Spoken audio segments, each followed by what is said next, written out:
नमस्कार। पहली खबर पहली बहस में आपका स्वागत है। मैं हूं मनोज सैनी। मध्य प्रदेश में उपचुनाव की सरगर्मी तेज है। प्रचार प्रसार तेज हो गया। बीजेपी के उपचुनाव के लिए तैयार किए गए फेस्टिवल प्लान पर सियासत शुरू हो गई। आज दुर्गाष्टमी पर बीजेपी चुनावी क्षेत्र में कन्या पूजन करने जा रही, जिसे कांग्रेस ने नौटंकी बताया, जिस पर राजनीति तेज है। पहली खबर पहली बहस में इसी मुद्दे पर हम बात करेंगे, लेकिन उससे पहले जरा सुनते हैं आखिर क्या है भारतीय जनता पार्टी का प्लान। कहा यह जा रहा है कि आज अष्टमी पूजा है तो लगातार कन्याओं की जो पूजा की जाती है, बीते 9 दिनों से हम देख रहे हैं, लेकिन आज जहां जहां चुनाव होने जा रहे हैं, करीब 11 ऐसी विधानसभा है जहां हर बूथ पर कन्या की पूजा होगी। मध्य प्रदेश की 4 सीटों पर होने वाले उपचुनावों को लेकर सरगर्मी बढ़ती जा रही है और चुनाव को देखते हुए हमेशा की तरह दोनों पार्टियां मैदान में उतर आई। इसी कड़ी में अब बीजेपी ने फेस्टिवल प्लान तैयार किया है, जिसका हम आपसे जिक्र कर रहे हैं। दुर्गाष्टमी पर खंडवा लोकसभा और 3 विधानसभा क्षेत्रों में कन्या पूजन का कार्यक्रम है। इसके बाद कल यानी नवमी के दिन मुख्यमंत्री शिवराज सिंह चौहान प्रदेश की 40 लाख लाडली लक्ष्मियों के साथ संवाद करेंगे, जबकि 15 अक्टूबर दशहरे के दिन खंडवा सहित पृथ्वीपुर, जोबा, ट्रेगांव में बीजेपी कार्यकर्ता घर घर जाकर विजय संकल्प ध्वज लगाएंगे। उधर बीजेपी के इस फेस्टिवल प्लान को लेकर कांग्रेस ने निशाना साधा है। कांग्रेस के प्रवक्ता नरेंद्र सलूजा ने कहा है कि बीजेपी सियासत के लिए धर्म का इस्तेमाल करती है। आखिर कन्या पूजन पर क्यों है विवाद, आखिर क्यों सियासत गरमा रही है, इस पर हम बात करेंगे। लेकिन जरा सुन लेते हैं क्या कहना है सरकार की तरफ से। भूपेंद्र सिंह के नगरीय आवास मंत्री और प्रबंध समिति के चेयरमैन भी है, उनका क्या कहना, किस तरह से प्लान भारतीय जनता पार्टी ने तैयार किया है, साथ ही किस तरह का आरोप लगाया नरेंद्र सलूजा ने। सुनिएगा। भारतीय जनता पार्टी अब विजय संकल्प दिवस के रूप में ध्वज फहराएगी। देखिए, हमें कोई विजय संकल्प दिवस या ध्वज से कोई एतराज़ नहीं है, हमें कन्या पूजन से एतराज़ नहीं। हमारा एतराज़ तो सिर्फ इस बात का है कि चुनावी क्षेत्रों में और चुनावी वर्ष में ये आयोजन क्यों। नवरात्रि पूरे प्रदेश में चली, पूरे प्रदेश में कन्याओं का पूजन क्यों नहीं किया जा रहा है। दशहरा वर्षों से होता है, हर वर्ष इस तरह का आयोजन क्यों नहीं होते हैं। सिर्फ चुनावी क्षेत्रों में क्यों ना, पूरे प्रदेश में इस तरह का आयोजन होना चाहिए। लेकिन भारतीय जनता पार्टी लोगों को गुमराह करने में, नौटंकियों में माहिर है। चुनावी क्षेत्रों में इस तरह के आयोजन करती है ताकि इस आड़ में जनता को गुमराह किया जा सके। उन कन्याओं का पूजन करके मातृ शक्ति के प्रति अपनी भावनाएं और शक्ति अर्जित करने का काम जो हम करते हैं, ये कमलनाथ जी को स्वयं करते तो अच्छा होता, लेकिन वो कर नहीं सकते। वो तो केवल और केवल राजनीति करना चाहते हैं और उस परिवार के आधार पर करना चाहते हैं जो इन सब बातों का हमेशा से विरोध करते आए हैं। जिन्होंने राम मंदिर का विरोध किया हो, जिन्होंने धारा 370 का विरोध किया हो, तो कन्या पूजन को कमलनाथ जी न कभी उसका महत्व समझ सकते, उन कभी भारतीय संस्कृति के प्रति वो अपनी भावनाएं कर सकते हैं, नहीं तो उनकी छुट्टी हो जाएगी बड़ी जल्दी। चलिए, तो बीडी शर्मा कह रहे थे कि हम तो हमेशा से बात करते आए हैं, क्योंकि भारतीय संस्कृति को कमलनाथ क्या समझेंगे, क्योंकि वो कहीं और से चलते हैं। लेकिन कांग्रेस को इस पर ऐतराज है। ऐतराज इस बात को लेकर है कि चुनावी दौर में आखिर ऐसा क्यों। लेकिन जब चुनाव होते हैं तो भारतीय जनता पार्टी तो कहती है कि आपदा को अवसर में बदलिए और मौका कोई भी हो उसका लाभ लीजिए। नवरात्रि पर यदि कन्या पूजन हो रही है तो फिर विवाद किस बात का। हर घर में होती है और चुनाव है तो चुनाव के दौर में हर बूथ पर पूजा होगी, बूथ पर पूजा होगी तो फिर ऐतराज नजर आता है। चलिए, यही हमारा मुद्दा है। लेकिन बात अकेली पूजा की नहीं है। 40 लाख लाडली लक्ष्मी, जो मुख्यमंत्री का सपना रहा था लाडली लक्ष्मी का, उनसे मुख्यमंत्री जी नवमी के दिन सीधे जोड़ने जा रहे हैं। आप समझ सकते हैं संख्या कितनी है, 40 लाख। चलिए, आज इसी पर हम बात करेंगे। मेरे साथ 3 मेहमान जुड़ रहे हैं। देवश्री माली जी हैं, वरिष्ठ पत्रकार, सर आपका बहुत स्वागत है। लोकेंद्र सिंह राजपूत है, भारतीय जनता पार्टी के नेता, लोकेंद्र जी आपका भी स्वागत है। और आनंद जाट है, प्रवक्ता कांग्रेस के, आनंद जी आपका भी बहुत स्वागत है। लोकेंद्र जी, ये समय पर्व का है, हर्षोल्लास का है, नवरात्र का पर्व चल रहा है, आज अष्टमी का पर्व है। जाहिर सी बात है कि हर घर में आज कन्या पूजन हो रही होगी और आप भी लगातार हर बूथ पर कर रहे हैं। लेकिन जब चुनाव की दौर में होता है तो सवाल कुछ और भी उठने लगते हैं और वही कांग्रेस खड़े कर रही है।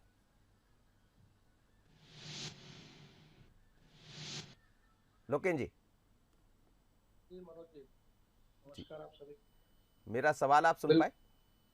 हाँ, जैसा कि आपने बताया, सभी को पता है कि अभी नवरात्रि का पावन पर्व देश में मनाया जा रहा है सभी जगह।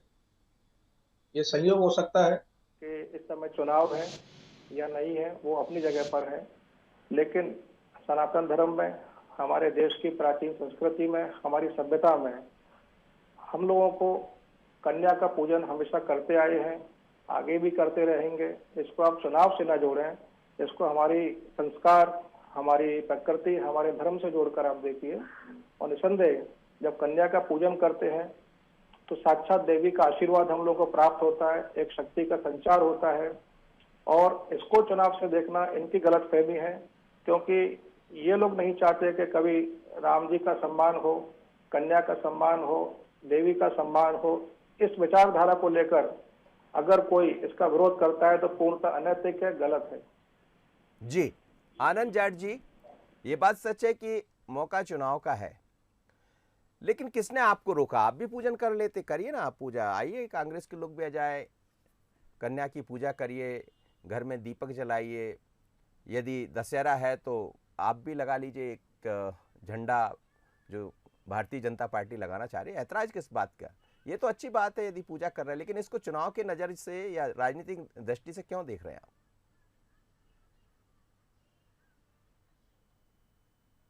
पर उससे पहले आपके माध्यम से पूरे प्रदेश के सभी दर्शकों को नवरात्रि की हार्दिक शुभकामनाएं देना चाहता हूं। जिस प्रकार से भारतीय जनता पार्टी चुनाव के समय निकलकर जनता को विभिन्न रूपों से ठगने आती है, ये उसका एक नया प्रोपेगेंडा है, जिसके माध्यम से वो धर्म की जो राजनीति है उसको उभार देने की कोशिश कर रही है। लेकिन वास्तव में कन्याओं का पूजन जो है हर दिन, हर समय, हर वर्ष होना चाहिए। वो तब होगा जब हम माताओं बहनों को सुरक्षित माहौल दें कि वो आधी रात को भी घर से निकल सकें।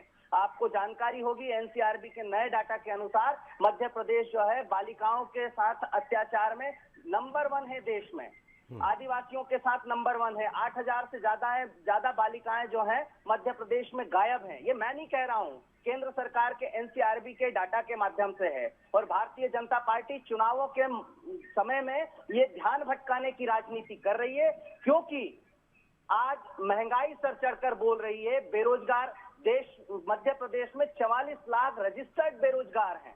और ये अगर भारतीय जनता पार्टी को बहुत ज्यादा अगर चिंता होती बालिकाओं की, तो जो बालिकाएं 12वीं में 75% अंक लाई थी, उन्हें स्कूटी देने का वादा इनके दृष्टिपत्र 2018 में वादा किया गया है। इन्होंने 2018 में ही टॉपर बच्चियों को लैपटॉप देने की घोषणा की थी। वो कहाँ है? चुनाव के समय आज किसान, देश का अन्नदाता, सड़कों पर बेहाल है, उसको राहत नहीं दी जा रही है। 2020 का खरीफ का बीमा आज तक नहीं मिला है। 2020 का जो राहत राशि है, शिवराज जी खुद कहा करते थे कि 40,000 प्रति हेक्टेयर मिलना चाहिए जब वो विपक्ष में थे। आज इन्हें देने से कौन रोक रहा है? नहीं, लेकिन आपको इस बात पर भी ऐतराज है कि यदि 40 लाख लाडली लक्ष्मी आज है, भारतीय जनता पार्टी की सरकार ने, शिवराज जी की सरकार ने इसको आगे बढ़ाया और आज लाडली लक्ष्मी की पूजा की जा रही है। 40 लाख, आप बताइए, खुद मुख्यमंत्री जी का ये सपना था, वो पूरा हुआ भी है। यदि वो उनसे संवाद कर रहे हैं, उनसे बात कर रहे हैं, तो ये तो आप भी कर सकते थे। आज आपको पता है कि परिवार में जो भी, जहाँ भी लाडली लक्ष्मी जन्म लेती है, उसको चिंता करने की जरूरत नहीं होती, क्योंकि उसका जिम्मा सरकार ले लेती है। Bharatiya Janata party event management company है, ये कोई राजनीतिक दल नहीं है। ये केवल इवेंट के माध्यम से जनता का ध्यान भटकाने की कोशिश करते हैं। हमें पूजा अगर हम कर रहे हैं, मैं अपने घर में पूजन कर रहा हूं बहनों की, बेटियों की, तो मैं उसे सार्वजनिक प्रदर्शन का विषय नहीं मानता हूं। और चुनाव आते हैं और ये निकल पड़ते हैं। आपदा में अवसर किस प्रकार से देखते हैं, ये वही भारतीय जनता पार्टी है जो कुशाभाऊ ठाकरे की जन्म शताब्दी मना रही है। और उन्हीं कुशाभाऊ ठाकरे के 2 भतीजों को ऑक्सीजन की कमी से इंदौर में मौत मिली थी। कोई उनके पास देखने नहीं गया था। भारतीय जनता पार्टी की कथनी और करनी में अंतर है। मुंह में राम बगल में छुरी वाले लोग हैं ये। इनकी बातों में अब मध्य प्रदेश की जनता नहीं आने वाली है। ये चाहे कितनी धर्म की राजनीति करे, धर्म जो है आस्था का विषय है, अपनाने का विषय है, उसे भोंडा प्रदर्शन मत बनाइए। देवश्री माली साहब, ये बात सच है कि भारतीय जनता पार्टी मौका कोई भी हो उसमें चूकती भी नहीं है और मौके का बखूबी इस्तेमाल करना जानती, कहाँ कौन से मौके पर क्या करना। जहाँ तक बात राम की है, पूजा की है, तो बीजेपी तो हमेशा उसकी बात करती रही है। लेकिन अब चुनावी बयार है, चुनावी मौका है। 40 लाख लाडली लक्ष्मियों से बात करने वाले मुख्यमंत्री जी, तो जो कदम उठाया उसे कैसा देखते हैं और क्या वास्तव में इसको चुनाव से जोड़कर देखा जा सकता है? नज़र तो ऐसा ही आता है। नहीं, देखिए, लाडली लक्ष्मी योजना तो निश्चित तौर पर शिवराज सिंह की एक अनुकरणीय योजना रही है और उसका असर पूरे देश में देखने को मिला। मध्य प्रदेश को मॉडल मान के बाकी सब ने भी किया। तो अगर चुनाव के समय पर भी वो उनसे बात कर रहे हैं तो कोई उसमें आपत्ति किसी को होनी नहीं चाहिए। लेकिन जहाँ तक ये चुनावी क्षेत्र में ही पूजन करने की बात है, तो मुझे लगता है कि ये चीज़ जब सबको पता ही चल जाए तो उसका राजनीतिक लाभ कितना मिलेगा मुझे कुछ लगता नहीं है। क्योंकि करवाने वाले को पता है कि ये क्यों कर रहे हैं, करने वाले को पता है। अगर ये पूरे मध्य प्रदेश में करते तो और भी अच्छा रहता। हालांकि कन्या पूजन भारतीय जनता पार्टी का एक उमा भारती के समय से ही एक घोषित कार्यक्रम है जी। उमा भारती जी जहाँ जाती थी कन्या पूजन करती थी और गाय का को चारा खिलाती थी, तो है। लेकिन चूँकि वो कुल मिला के 12 विधानसभा क्षेत्रों में किया जा रहा है पोलिंग बूथ पे, तो उसे लोगों को, वोटर्स को भी पता है क्यों कर रहे हैं और करने वालों को भी पता है कि हम इसलिए कर रहे हैं, तो उसका महत्व अपने आप थोड़ा कम हो जाता है। लेकिन इसमें आपत्ति किसी को इसलिए नहीं होनी चाहिए कि कहते हैं कि जंग और प्यार में तो सब जायज़ होता है। तो अब जब चुनाव की जंग है तो हर चीज़ जायज़ है करना, जैसे भी किया जाए। अपने को चुनाव जीतने के लिए जो भी किया जाए करना चाहिए। आपदा में अवसर कहा जाए उसको तो भी कोई बुरी बात नहीं है। लेकिन मुझे लगता है कि उपचुनावों में जो उपचुनाव होते हैं, ख़ास तौर पर तब जब सरकार काफ़ी पुरानी चलती आ रही हो, कहीं जिन राज्यों में होते हैं, तो उनका एक फार्मूला ये होता है प्रचार का कि जो सरकारें होती हैं वो सरकारें बताती हैं कि मैंने इस क्षेत्र के लिए क्या किया, हमारे सरकार ने एक प्रदेश के लिए क्या किया। यानी एक तरह से वो अपने पॉजिटिव एटीट्यूड पर वोट मांगती हैं। विपक्ष होता है वो ये बताता है कि इन्होंने ये नहीं किया, ये वादे किए थे, जैसा कि अभी जो प्रवक्ता महोदय थे वो बता भी रहे थे। और ये जो है हम अगर आए तो क्या करेंगे, जैसे संघर्ष हमने क्या क्या संघर्ष किया उस विधानसभा क्षेत्र में जब तक ये खाली हुई सीट तब तक। तो चुनाव उस दिशा में अभी तक नहीं जा रहे हैं। अभी हम देख रहे हैं कि दो तरह के संकट आ रहे हैं। दोनों राजनीतिक दल जो प्रमुख हैं मध्य प्रदेश में, वो दोनों राजनीतिक दल अंतर द्वंद्व में जूझ रहे हैं। उनमें गुटबाजी इतनी ज़्यादा है कि वो रूठने मनाने में ही व्यस्त हैं। भारतीय जनता पार्टी के साथ समस्या ये है कि उसने जो अपना आयात का जो खोल दिया है, लाइसेंस दे दिया है ना, उससे भारतीय जनता पार्टी के कार्यकर्ताओं में नाराज़गी है। हर 4 विधानसभा चुनाव में 2 या 1 या 2 को तो कम से कम आयात करके ही लाया जाता है, तो उसका असर दूसरी जगह भी जाता है। दमोह में भी उसका दुष्परिणाम देख चुके हैं। तो मुझे लगता है कि चुनाव जो अच्छे मॉडल पर जाना चाहिए अभी तक वो नहीं जा रहा है। जी चलिए, मैं समझता हूं। कन्या पूजन भी उसी का एक हिस्सा है कि चीज़ों को वहाँ से दूसरी जगह शिफ्ट किया जाए। जी चलिए लोकेन जी, चुनाव जब होते हैं तो चुनाव में मुद्दे होते हैं, लेकिन मैंने भी अभी कई सभाएं अटेंड की है, देखा भी बीते खासकर खंडवा बुरहानपुर लोकसभा में, तो मुद्दों की बात कम हो रही है, लेकिन आरोप प्रत्यारोप के दौर आपकी तरफ से भी बीजेपी की तरफ से भी दिखाई दे रहे हैं। जिन कामों को आपको उस क्षेत्र में कराना है उस काम की चर्चा कम हो रही है, बनस्पत उसके की ठीक है, आप लाडली लक्ष्मी की पूजा कीजिए, कन्या की पूजा कीजिए, मैं बार बार कह रहा हूँ कि सभी करते हैं और ये तो हमारी संस्कृति का हिस्सा है। पर क्या चुनाव उस दौर से या उस दृष्टि से कहीं दूर दिखाई दे रहे हैं कि जो मुद्दे हैं उन पर आप चर्चा कम कर रहे हैं, बाकी मुद्दों पर बातें ज़्यादा हो रही हैं? ये बिल्कुल निराधार है सैनी साहब जी। आप देख रहे हैं कि चुनाव को देखते हुए कन्या पूजन नहीं हो रहा है। ये समय ऐसा है कि कन्या पूजन नवदुर्वा के शुभ अवसर पर चुनाव होने जा रहा है, इसको आप ऐसा नहीं देख सकते। रही बात कार्य करने की, हमारे यशस्वी मुख्यमंत्री जी के द्वारा लगातार इस प्रकार के प्रयास किए जा रहे हैं कि किसान की आमदनी दुगनी हो।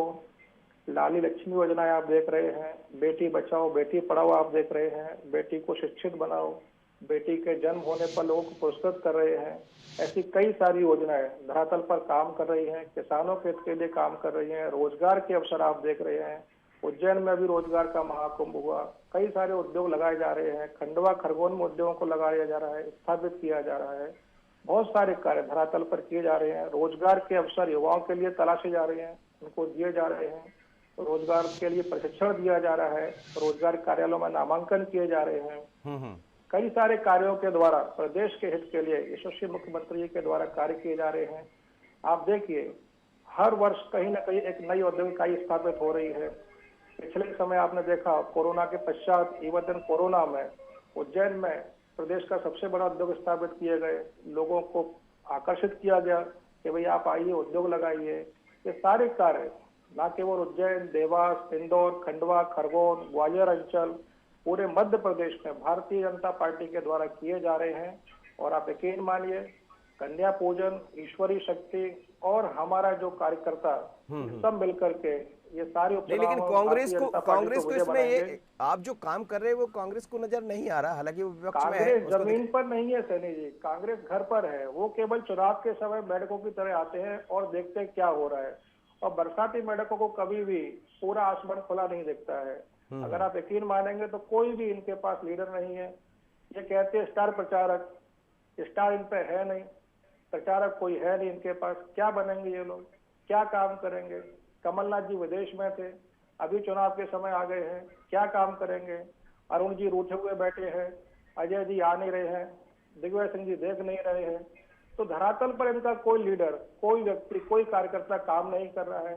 केवल जलन द्वेष भावना रखते हुए भारतीय जनता पार्टी पर आरोप लगाते हैं कि काम नहीं कर रहे। भाई लगातार 15 वर्षों से काम करते आ रहे हैं, तभी जनता का आशीर्वाद है, स्नेह है, उनका अपनापन है, तभी भारतीय जनता पार्टी की सरकार है। आनंद जी, अब चुनाव का दौर, कमलनाथ जी कल आए थे, उन्होंने एक सभा भी की, हालांकि बाद में वापस दिल्ली लौट गए। लेकिन भारतीय जनता पार्टी ने अपने तमाम सारे लोगों को लगा रखा है। हम देख रहे हैं खुद प्रदेश अध्यक्ष बीडी शर्मा पहुंच रहे हैं, शिवराज जी अपनी जगह। यदि वो 40 लाख कन्याओं से बात कर रहे हैं तो जाहिर सी बात है कि 40 लाख परिवार भी जुड़ रहे होंगे, और यदि वो जुड़ेंगे तो फिर कहीं ना कहीं चुनावी दृष्टि से भी देखा जा सकता है उसको। लेकिन कांग्रेस यहाँ क्यों पीछे रह जाती? किसी ने रोका तो नहीं है आपको? आप भी ऐसे कार्यक्रम कर सकते हैं, जैसा आपने कहा कि वो इवेंट का काम करती है, आप इवेंट मत करिए, खैर आपकी अपनी पार्टी है। पर क्या आपको लग रहा है कि जिस तरह की एक रणनीति के साथ भारतीय जनता पार्टी बढ़ रही है, कांग्रेस को भी उस रणनीति के तरफ या मैदान में दिखने की जरूरत है? देखिए, ये चुनाव दो चीजों पर आधारित है। पहली बात तो ये है कि ये असली कांग्रेस और नकली कांग्रेस के बीच चुनाव है, क्योंकि 16-17 साल से जो पार्टी सत्ता में है उसके पास अपने प्रत्याशी खोजने के लिए अपने कार्यकर्ताओं को केवल दरी बिछाने लायक समझ रही है, अपने कार्यकर्ता नहीं है। ये नकली कांग्रेस कहाँ है? असली कांग्रेस, नकली कांग्रेस समझना चाहूँ, कहाँ है नकली? आपके अंदर दो कांग्रेस हो गई जी। दूसरा, मैं दूसरी बात कह रहा हूँ कि हमारी अपनी एक रणनीति है। कांग्रेस कभी भी महंगाई पर बात नहीं कर रहे हैं, 115 रुपए प्रति लीटर पेट्रोल पर बात नहीं करेंगे, ये कभी भी 100 रुपए से ऊपर डीजल हो गया, 1000 रुपए की रसोई गैस हो गई, इस पर बात नहीं करेंगे। ये युवाओं की बेरोजगारी पर बात नहीं करेंगे। लगातार इन्वेस्टर मीट करेंगे लेकिन एक भी उद्योग नहीं लगेगा, रोजगार नहीं मिलेगा, उस पर बात नहीं करेंगे। ये क्या है आपकी जानकारी के लिए आनंद जी देखिए, उद्योगों का महाकुंभ स्थापित हो चुका है। उज्जैन, इंदौर, देवास विश्व में, देश में सर्वश्रेष्ठ उद्योग की नगरियों में शामिल हो चुके हैं। हर कारखाना, हर उद्योग मध्य प्रदेश में लग चुका है। ऐसा लग रहा है, खुद इन्वेस्टमेंट कर रहे हैं, लोगों को बुला रहे हैं, उद्योग लगा रहे हैं। आप घर से तो निकलिए, क्या क्या उद्योग में चाहिए? पोहा क्लस्टर बनाया गया है, लोकेन जी सुन लीजिए, हैंडलूम क्लस्टर बनाया गया है, सुन लीजिएगा, सुन लीजिए। बोलिए आनंद जी, बोलिए आनंद जी।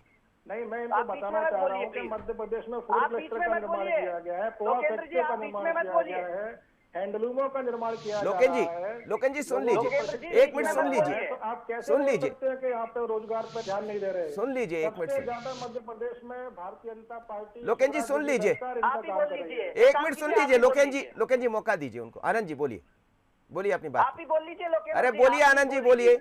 आनंद जी आप बोलिए अपनी बात। मैं आपके बीच में नहीं बोला, आपको नहीं बोलना। बोलिए, आप आगे बोलिए, बोलिए आप बोलिए, बोलिए बोलिए। समय छिपकली की तरह भारतीय जनता पार्टी जब चुनाव आता है तो जनता के बीच विभिन्न ढोंग के लिए पहुंच जाती है, और जैसे ही चुनाव हुआ उसके बाद छिपकली की तरह भगवान की फोटो के पीछे छिपने लगती है।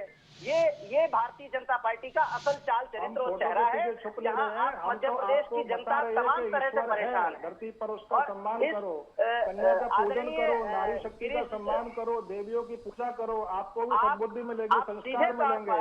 मध्य प्रदेश में आप जो ऐसी बातें बेरोजगारी बिल्कुल है, मत करिए। उस पर आपका क्या काम है? हम तो ईश्वर में आस्था आपने रखते हैं। जो दृष्टिपत्र भारतीय जनता 2018 पार्टी दिया, के उस कारण पर ही क्या देश में काम है? राम मंदिर का निर्माण संभव आदिवासियों हो को पाया 10 है। फीट गहरे गड्ढे से हमारी आस्था निकाला है जा रहा है। श्री राम जी में, प्रभु में, आदिवासियों को देवताओं इस में, तरह देवियों में, नरसंहार जो सनातन है, धर्म में। नेमावर की घटना और है, ये जो आस्था नीमच की है, घटना अगर है, आपको गलत लगती है लगातार तो खरगोन में आप ही अपनी एक आस्था थाने में को जाहिर आदिवासी करें। को मार दिया जाता है। तो ईश्वर शिवराज की सिंह पूजा और करना, भारतीय नारी जनता की पार्टी पूजा का ये करना, जो कन्या की प्रशासन है, पूजा चलिए, करना, चुनाव का दौर है, यही सब चलता रहेगा। चुनाव में यही सब होता है, आरोप प्रत्यारोप के दौर चलते हैं। देवश्री माली साहब, जैसा आप कह रहे थे, जी आनंद जी, देवश्री माली साहब, गिद्ध तलाशते हैं दो तो गिद्धों को सबक जो है उपचुनाव में मध्य प्रदेश की जनता जरूर जवाब देगी। जी माली साहब, रोजगार, दोनों की महंगाई, कोरोना कुप्रबंधन, लोकतंत्र की हत्या, ऐसे कई सारे मुद्दे चलिए। हैं जो मध्य प्रदेश की जनता मन बना चुकी है। ठीक है आनंद जी, देखते हैं। आनंद जी, कांग्रेस के सारे आनंद जी, नेता देखते हैं। एकजुट होकर पूरी ताकत अब से जनता के हाथ में लगे छोड़िए, वो तो हुए जनता तय कर देगी। जनता, चलिए मुझे एक अंतिम प्रतिक्रिया, पार्टी ने सबसे बेहतरीन काम करके दिया है स्वास्थ्य सेवा के अंतिम मार्फत। प्रतिक्रिया। आप दोनों मेहमानों को रोकना चाहूंगा, आप दोनों को रोकना चाहूंगा। देवश्री माली साहब,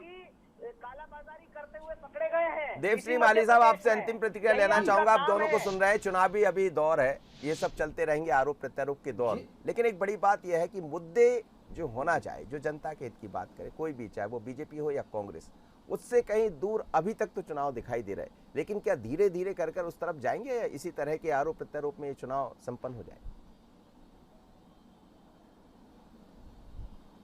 नहीं, बिल्कुल नहीं जाएंगे। आपने पिछले चुनावों का भी मनोज जी देखा होगा कि चुनाव मुद्दों की तरफ कोई ले जाना ही नहीं चाहता। दरअसल एक आरोप और प्रत्यारोप दो के बीच में ही रहता है, क्योंकि ये चुनाव में हर चुनाव में यही स्थिति बनती है। क्योंकि मुद्दे उठाने के लिए कांग्रेस जैसे आपने जैसे कहा ना कि आप भी इवेंट नहीं तो कम से कम ऐसे उत्सव कर सकते हैं, लेकिन उस करने के लिए एक संगठनात्मक ताकत चाहिए होती है, एक नेटवर्क चाहिए होता है, कार्यकर्ताओं में उतना उत्साह चाहिए होता है जो कांग्रेस पार्टी में फिलहाल दिखाई नहीं देता है। आप भी जानते हैं, हम भी जानते तो कांग्रेस के लोग भी हैं। जहाँ तक भारतीय जनता पार्टी का सवाल है, भारतीय जनता पार्टी का निश्चित तौर पर बड़ा संगठन है, लेकिन वो संगठन मध्य प्रदेश में पिछले 1-1.5 साल से कुछ अंतर्द्वंद की स्थिति से गुजर रहा है। मैं चुनावी क्षेत्रों में भी गया और इससे पहले उपचुनाव हुए वहाँ भी गया, यहाँ भी ग्वालियर में भी उपचुनाव हुए, आपने देखा जी, परिणाम भी उतने अच्छे नहीं आए जितने भारतीय जनता पार्टी को आना चाहिए था। ग्वालियर में उनके 2-3 में से 2 विधायक हार गए। तो इसका कारण अंतर्द्वंद है कि जो भारतीय जनता पार्टी में बाहर से जो लोग लाए जा रहे हैं और उनको ऊपर से बिठाया जा रहा है। चूँकि भारतीय जनता पार्टी मध्य प्रदेश की एक मजबूत सुगठित संगठन वाली पार्टी है, जिसके पास हर पद के लिए लोग रहे हैं, लोग कई चुनाव जीते और हारे हैं। तो अब वो लोग जब किनारे बैठ जाएंगे तो उनका क्या होगा, ये उनके बीच में चर्चा का विषय है। और अगर वो पूरे उत्साह के साथ काम नहीं करेंगे तो निश्चित तौर पर परिणाम भारतीय जनता पार्टी के पक्ष में उतने अच्छे नहीं आएंगे जितने अच्छे आना चाहिए। तो भारतीय जनता पार्टी को अभी ये कहते हैं ना, ये इश्क नहीं आसान, बस इतना। चलिए, आपने बहुत सुंदर बात कही, आग का दरिया है और डूब कर जाना है। मुझे लग रहा है दोनों दलों के लिए, सही कह रहे हैं आप, दोनों दलों के लिए यही स्थिति है कि आग का दरिया ही दिखाई दे रहा है उपचुनाव। आप सभी मेहमानों को बहुत बहुत धन्यवाद, आप मेरे साथ जुड़े। लेकिन ये बात सच है कि ये चुनाव बहुत अलग है। उपचुनाव इस मायने में भी अलग है कि एक लोकसभा का चुनाव है जो केंद्र की सरकार को तय करेगा कि कैसे ये सरकार काम कर रही है। दूसरी तरफ विधानसभा की बात करें तो लगातार भारतीय जनता पार्टी की सरकार मध्य प्रदेश में रही है। 1.5 साल कांग्रेस को मौका मिला था, नहीं चला पाई या नहीं चल पाई, जो भी उसकी बहुत सारी वजह हो सकती है। पर ये उपचुनाव कुछ तय करेंगे। ये उपचुनाव आगे की लाइन 23-24 की भी तय करेंगे कि आखिर जनता के मन में क्या चल रहा है। लेकिन लाडली लक्ष्मी जैसी योजना में शिवराज सरकार ने अपने कदम आगे बढ़ाए, बाकी राज्यों ने उसका अनुसरण किया है। यदि लाडली लक्ष्मी की पूजा होती है, संवाद होता है, तो आपको किसने रोका? पहली बहस, पहली खबर में इतना ही। मुझे दीजिए इजाजत, बने रहिए बंसल न्यूज़ पर।